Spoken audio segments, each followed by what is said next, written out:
Buenos días, mi nombre es Luis Pascual y voy a hacer una presentación sobre los fluidos. Vamos a continuar con la diapositiva aquí. Flujo de fluidos. El flujo de fluido en física es simplemente el movimiento continuo de un líquido o gas en una dirección determinada. Entonces, al decir o escribir fluido, podemos referir a un fluido o un gas. Un fluido no, a un líquido o un gas, ya que ambos son elementos o materia que pueden fluir, es decir, que se pueden mover de una dirección a otra. Además, también podemos definir en física el flujo de un fluido como la cantidad de fluido que pasa a través de una sección transversal en un momento determinado, es decir, cuánto flujo pasa por un determinado punto en determinado tiempo. Para medir esto existen diversas maneras, pero como una de las más comunes es el caudal, que se puede calcular como el producto de la velocidad del fluido y el área de la sección transversal que atraviesa. Flujo, fluido ideal. Se llama fluido ideal a un fluido de viscosidad nula, incomprensible y deformable cuando es sometido a tensiones cortantes por muy pequeñas que éstas sean. Flujo viscoso. La viscosidad es una medida del roce que experimenta una porción de un fluido, líquido o gaseoso y sus moléculas como se desplazan en una dirección. Esta propiedad también se relaciona con la resistencia que presenta un fluido a sufrir una deformación. Algunos ejemplos de viscosidad o sustancias viscosas tenemos como la miel, el aceite, las pastas de dientes, el gel, el champú para el cabello, los jarabes de farmacia y algunos elementos químicos como el mercurio. La viscosidad viene a ser a un nivel de la espesura de un fluido.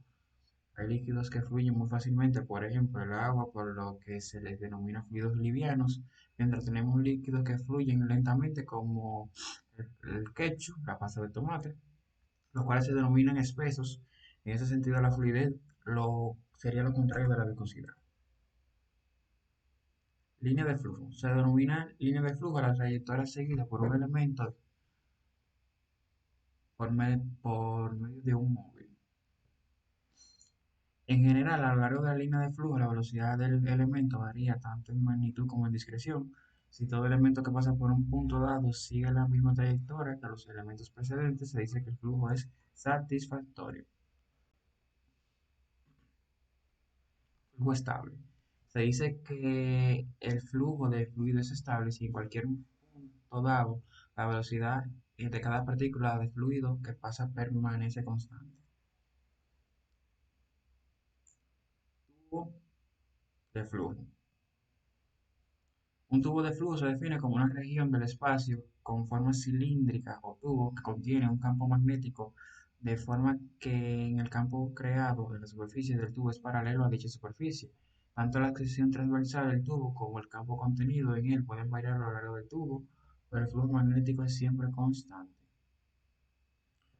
Flujo laminar. En la dinámica de fluidos, el flujo laminar se caracteriza por trayectorias suaves o regulares de partículas de fluido en contraste con el flujo turbulento, que se caracteriza por el movimiento irregular de las partículas del fluido.